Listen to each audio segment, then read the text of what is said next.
Alors, on est parti pour une deuxième vidéo. Cette fois-ci, c'est le Track With Me, un petit peu dans la même idée que le Plan With Me que j'ai pu voir un peu partout sur YouTube. Celui-ci est consacré uniquement au bipolaire. Voilà, c'est pour présenter une adaptation possible de la bujothérapie sur le cas des bipolaires. Donc, premièrement, quelles sont les difficultés des bipolaires? La première chose qu'on leur demande de surveiller, c'est leur sommeil. Parce que, on va le voir après dans le tracker, le sommeil peut énormément influencer les humeurs. Donc là, c'est la deuxième chose qu'on va voir.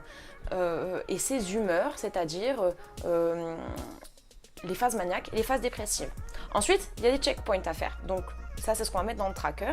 Il y a le sommeil d'un point de vue qualitatif, mais aussi quantitatif. Ici, nous verrons que le quantitatif. Et le traitement, qui est aussi très important pour éviter les rechutes. Ensuite, quels sont les risques? Donc c'est là, on va quand même appréhender un petit peu cette histoire de rechute. Voilà, donc généralement, la vidéo s'adresse à des thérapeutes, mais aussi à des patients bipolaires, donc il n'y aura pas de nouveauté pour vous. Mais, premièrement, une rechute, c'est des répercussions professionnelles et personnelles. Parce que lorsqu'on est dans une phase maniaque, qu'on ne dort pas, ou alors qu'on dort d'un coup beaucoup, il y a des difficultés à raccrocher au niveau du travail, mais il y a aussi des possibilités de répercussions sur les relations interpersonnelles, notamment des ruptures affectives, etc. Donc, les phases maniaques ne se passent pas aussi bien pour tout le monde.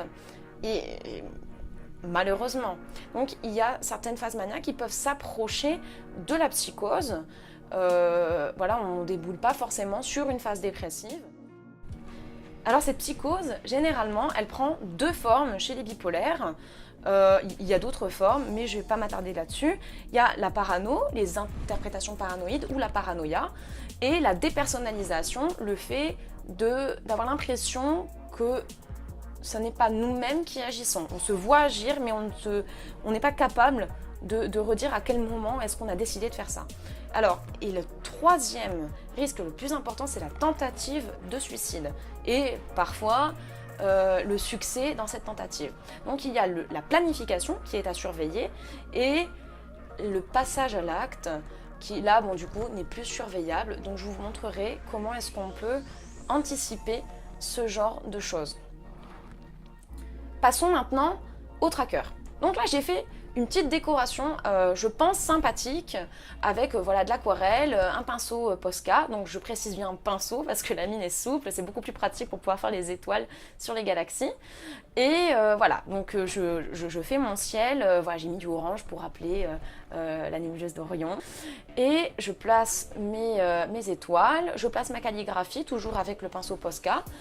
Et je finis la décoration. Voilà, donc j'ai pensé galaxie, lunatique, bipolaire, lune, tout ça. Bon, c'est de la symbolique, hein, ça plaît pas à tout le monde, mais voilà, c'était une petite idée de déco. Ce tracker est à mettre à jour tous les mois, voilà, donc chaque mois son tracker. C'est pourquoi ici on va remettre les jours, mais avant ça, le codex. Le codex, c'est là où je vais mettre toutes mes couleurs, mon code couleur, ma légende, on va dire en quelque sorte, pour comprendre le tracker et le relire. Voilà, je remets tous les jours, disons que entre 2 points, c'est un jour, c'est-à-dire un petit carré sur la dot grid. Pour d'autres, c'est le petit carreau. Voilà, je vous laisse gérer ça.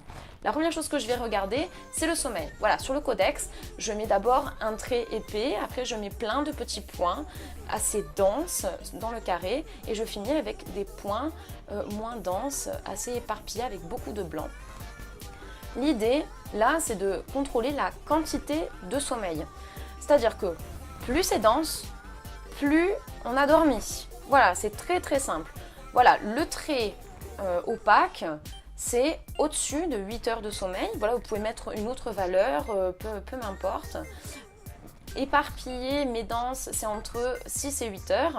Et là où on n'a quasiment que du blanc, c'est moins de 6 heures. Vous pouvez aussi, je ne sais pas pourquoi, barrer un jour pour une nuit blanche. Voilà, je vous laisse l'imagination de savoir comment vous allez faire. Voilà, alors les premiers jours, on va partir du principe que j'ai bien dormi à peu près. Donc le premier jour, j'ai fait une nuit complète. Le deuxième jour, j'ai fait une petite nuit, mais ça allait. Le troisième jour, j'ai fait une nuit complète. Alors je dis bien tout ça pour que ça soit plus simple à comprendre. Et après, j'ai fait 2 jours où j'ai vraiment très peu dormi, quasiment une nuit blanche. Là, c'est les jours où il va falloir que je surveille un petit peu. Et après, j'ai repris à peu près un rythme correct. Je détaille pas les autres jours du mois. Je vous laisse imaginer comment un mois peut être diversifié en quantité de sommeil. La deuxième chose qu'on voulait surveiller tout à l'heure, c'était les humeurs. Donc là aussi, c'est... je pourrais partir dans un délire où je mets des smileys, des couleurs en fonction de en colère, pas en colère. En vrai, je m'en fous. La question, c'est est-ce que j'ai été stable dans mes humeurs et quelles étaient l'intensité de mes humeurs. Donc, là, le codex, c'est une flèche vers le haut, phase maniaque ou phase up pour les intimes. La flèche vers le bas, c'est une phase dépressive ou hypomaniaque. Donc là, il y a catatonie possible, psychasthénie. Je vous laisse imaginer. Une petite vague lorsque je suis lunatique et donc mes humeurs sont variables. Et un petit trait tout simple pour une constance dans les émotions et l'humeur.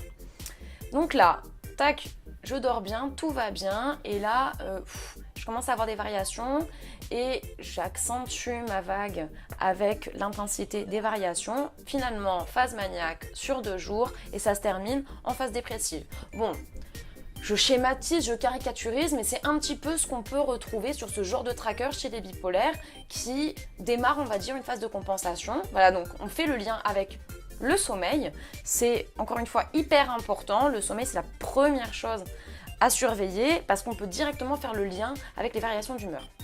Ensuite, sur le checkpoint, on avait dit qu'on allait vérifier le traitement. Bon là, je ne vais pas partir dans des fioritures, une colonne traitement. Et je colorie les jours où j'ai pris mon traitement. Bon, j'ai choisi vert parce que c'est l'image que je me fais de la pharmacie, mais à vous de voir comment vous voulez faire. Donc là, j'ai pris mon traitement, variation des émotions, tac, j'ai pas bien pris mon traitement, j'ai pu perdre mon ordonnance. Il y a plein de raisons qui font qu'on ne prend pas son traitement, autre que la mauvaise volonté. Toujours est-il que ne pas prendre le traitement n'a pas aidé à gérer les variations. Ensuite, bon, répercussions pro et perso, ça on peut le voir plus tard dans d'autres applications.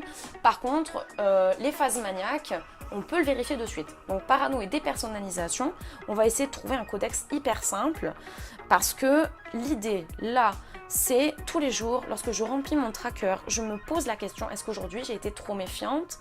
Est-ce qu'aujourd'hui j'ai eu l'impression d'agir contre mon gré? Voilà, il y a plein, c'est le moment où on se remet en question sur sa journée, on se demande si jamais on a vécu dans le vrai ou pas. Je reparlerai de ce genre d'approche, notamment chez les personnes qui sont victimes d'hallucinations ou de délirium. Donc un simple P pour parano et un D pour la déperso. C'est pas compliqué. Par contre, on va voir là maintenant pour les thérapeutes le lien qui est possible entre tous les trackers qu'on a fait avant et l'apparition d'interprétations paranoïdes, d'une méfiance exagérée ou carrément de délire paranoïaque. Et la phase de dépersonnalisation qui peut être encore une fois transportée par cette parano. Dernière chose qu'on a dit qu'on surveillerait, ce sont les tentatives de suicide. Alors moi j'ai parlé de planification et de passage à l'acte, mais avant d'en arriver là, il y a d'abord les idées suicidaires. Donc là, je vais prendre 2 petites secondes pour vous sensibiliser. Déjà, lorsqu'on se dit que le monde tournerait mieux sans nous, on parle déjà d'idées suicidaires. Lorsqu'on se demande est-ce que ça vaut le coup encore de se battre, de vivre là comme ça, on parle aussi d'idées suicidaires. Donc c'est vraiment des petites pensées assez furtives comme ça. Cependant, dans la journée, si vous avez la moindre pensée de ce style, vous prenez votre bugeot et vous dessinez un petit nuage dans le tracker destiné aux tentatives de suicide. Et ensuite, la planification, j'ai pas détaillé ce que c'était, je vais le faire maintenant. La planification, c'est lorsqu'on se dit, voilà, on passe à l'étape supérieure, j'ai des cachets, ça serait tellement facile, on est en haut des escaliers et d'un coup, là, si jamais je me jetais, là, on commence à parler de moyens, on commence à penser aux circonstances dans lesquelles on aimerait le faire, voilà, c'est ce qu'on appelle la planification. Donc là, la phase de dépersonnalisation peut décourager quelqu'un, et mener à des idées suicidaires, puis à la planification. Tout cela, normalement, s'arrête avec la reprise d'un traitement. Il est possible qu'il faille démarrer un nouveau traitement. Ensuite, parce que le tracker ainsi me paraît assez incomplet, j'aimerais ajouter une colonne notes. Donc là, je mets des lignes parce que vous ne voyez pas la dot grid, mais vous n'êtes pas obligé de le faire. Voilà, sur cette partie-là, vous pouvez noter, si jamais vous avez fait un cauchemar, vous pouvez noter sur 10 la qualité de votre sommeil. Vous pouvez mettre une petite note de pourquoi vous n'avez pas pris votre traitement. Vous pouvez marquer, par exemple, plein d'autres choses qui auraient pu influencer le tracker, notamment la prise de stupéfiants ou la consommation d'alcool. Je vous laisse imaginer. Là, on est sur du santé uniquement et vous avez toute liberté quant aux notes que vous pouvez faire. Voilà, c'est la fin de ce Track With Me de la bujothérapie. J'espère que ça vous a plu, j'espère que ça vous a intéressé. J'espère aussi qu'il y a certains bipolaires qui m'ont vu aujourd'hui pourront peut-être adapter leur bujo avec ce tracker thérapeutique et que les thérapeutes seront intéressés par la méthode. Vous êtes super et je vous dis à bientôt.